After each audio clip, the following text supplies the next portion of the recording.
should we be investing in for the future? We've got to reinvest in space travel.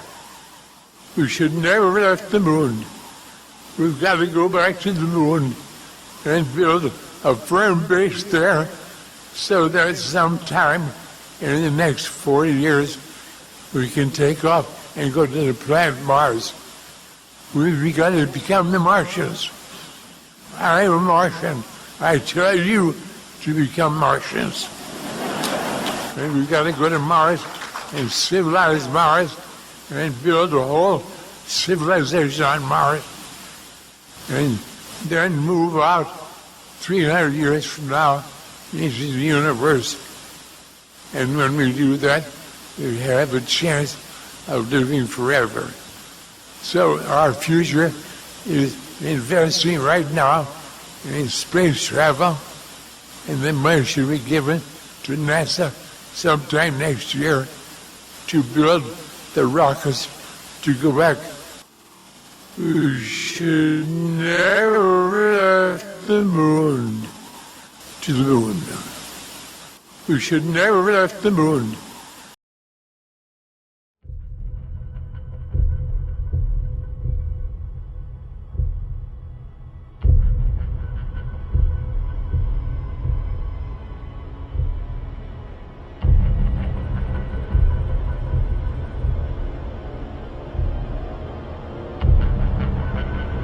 We choose to go to the moon. We choose to go to the moon in this decade and do the other things. Not because they are easy, but because they are hard. And therefore we intend to be first. Bring engine start. That's for the launch. The Mission Control Center at liftoff. We're off on the hour.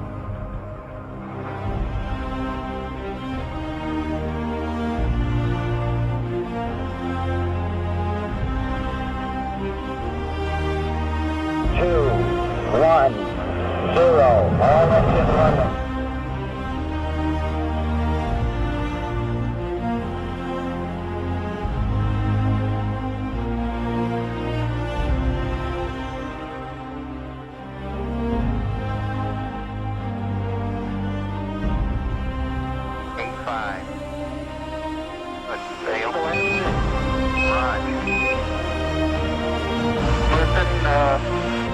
Tranquility Base here.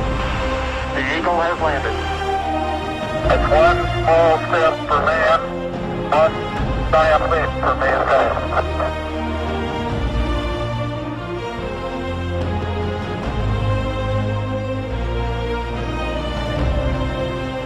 Spacecraft Viking 1 and Viking 2 were readied for their separate journeys to Mars.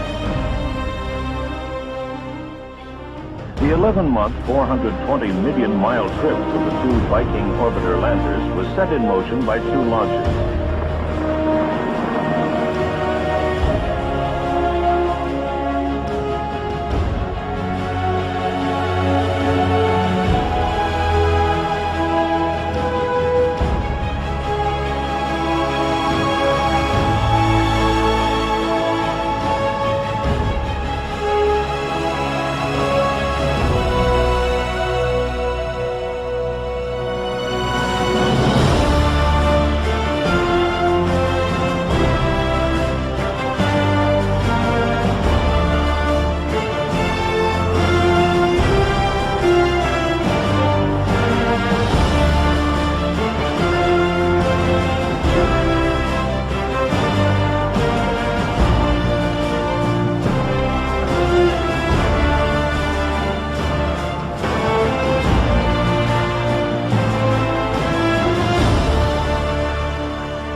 Challenger, go and throttle up.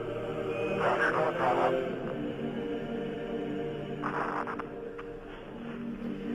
1 minute 15 seconds. Velocity 2,900 feet per second. Altitude 9 nautical miles. Downrange distance 7 nautical miles.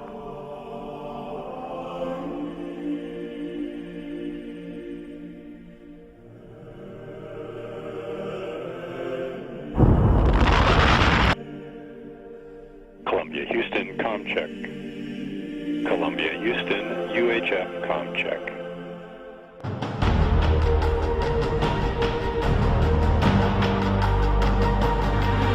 T-minus 17 seconds.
Live from the Shawnee Mission East High School Auditorium.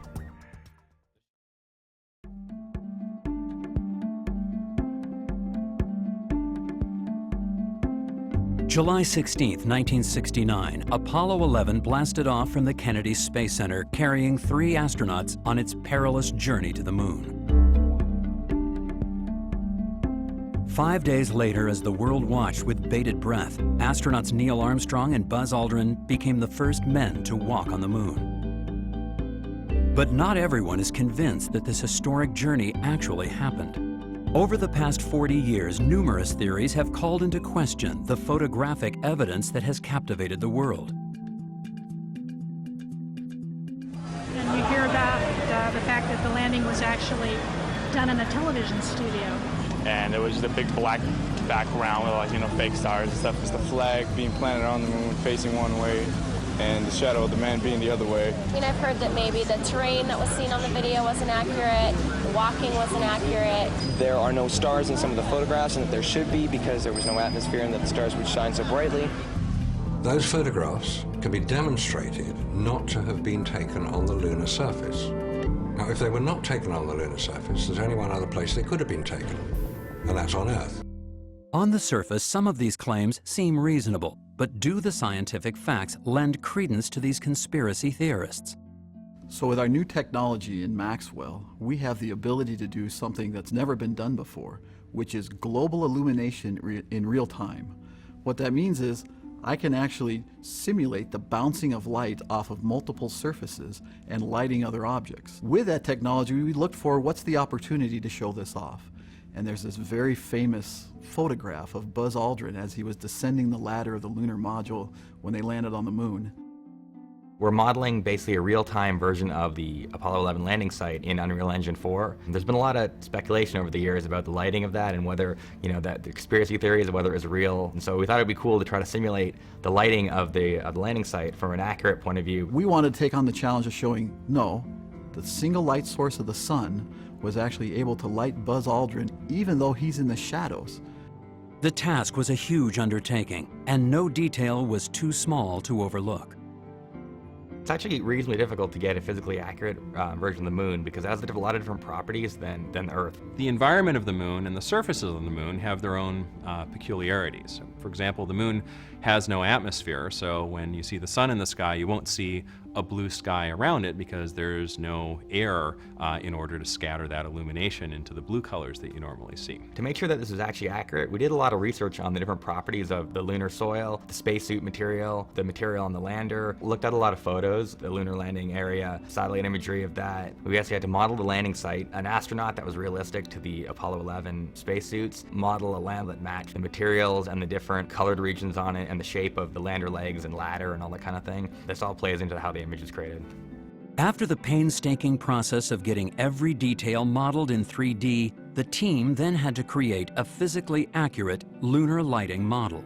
Well, we have a bunch of different modes that you can adjust in the demo, sort of as a progression through the technology. And the first mode is basically showing it how it would be if there was no indirect light or no bounce light at all. So basically no global illumination. And that mode kind of simulates what it would look like just by default in most game engines. And that's the source of where a lot of the conspiracy theories come from. Because when you look at that scene, Buzz Aldrin is completely in shadow because he's on the shadowed side of the lamp. The way that we normally think about light is that it comes from a light source, it hits a surface, and then it reflects toward a camera. But actually, light's more complicated than that because it doesn't just bounce straight to a camera, it also bounces and hits other parts of the scene. These interreflections make up a lot of the illumination content. The next step is basically adding additional point lights to simulate light bounced off of surfaces, and that just has to be placed by a human. And so if we enable that mode, you can see that it doesn't look very realistic at all. The next mode uses Maxwell's new rendering operations to render a more accurate view that actually does take into account spectral reflections, bounce light off the ground. But even after the light was modeled using NVIDIA's voxel-based global illumination, the image still did not look right.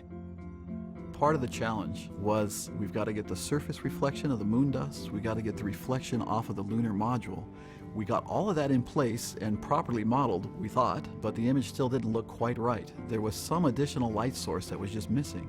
Turns out we found a clip of videotape that was shot from the other side of the ladder. As he's coming down the ladder from the opposite side, there is a huge glowing bright white light. And as we analyzed that video a little more, we realized it's Neil Armstrong himself. The bright white space suit that he was wearing reflected all that sunlight off of him and back onto Buzz Aldrin.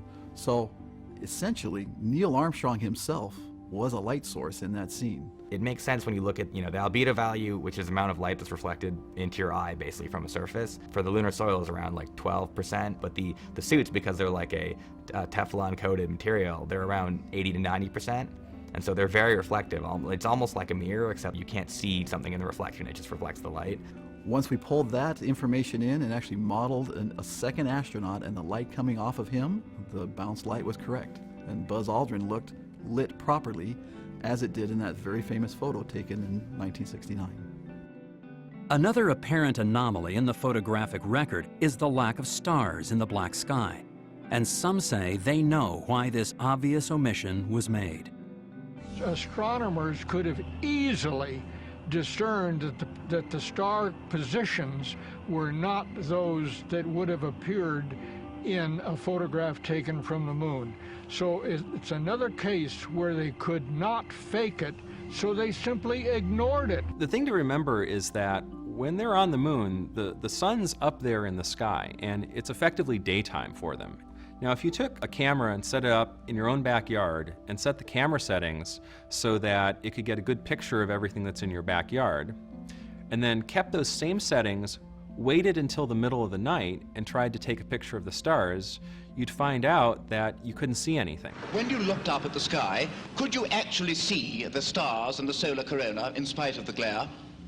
We were never able to see stars from the lunar surface or on the daylight side of the moon by eye without looking through the optics. There actually is a star field in the sky, and we have an adjustable exposure on our camera. So if we crank up that exposure to see the stars, you can see the bright light of the moon's surface starts to glow and get blown out, and they take over the entire scene.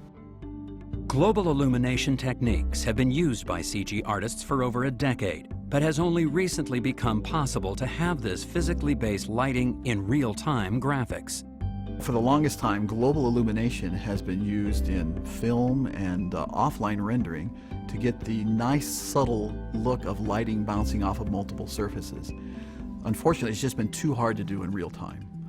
Now with Maxwell, however, we have enough horsepower to do global illumination in real time, so we can get that same kind of subtle lighting effect in games and all these real-time applications because of the power of Maxwell. Maxwell makes this possible because in order to do the global illumination, we have to produce a voxelized version of the scene. And Maxwell is actually very efficient at doing multiplanar rendering, which is required to do this. It also can push a whole lot of polygons because, computing different levels of detail of the voxelized data requires multiple passes over the scene. And so being able to atomically access memory much more efficiently, that allows you to compute this thing much faster than was feasible before. When you compare the photo with the final rendering, they're actually strikingly similar, which I think lends credence to the fact that it's not a conspiracy.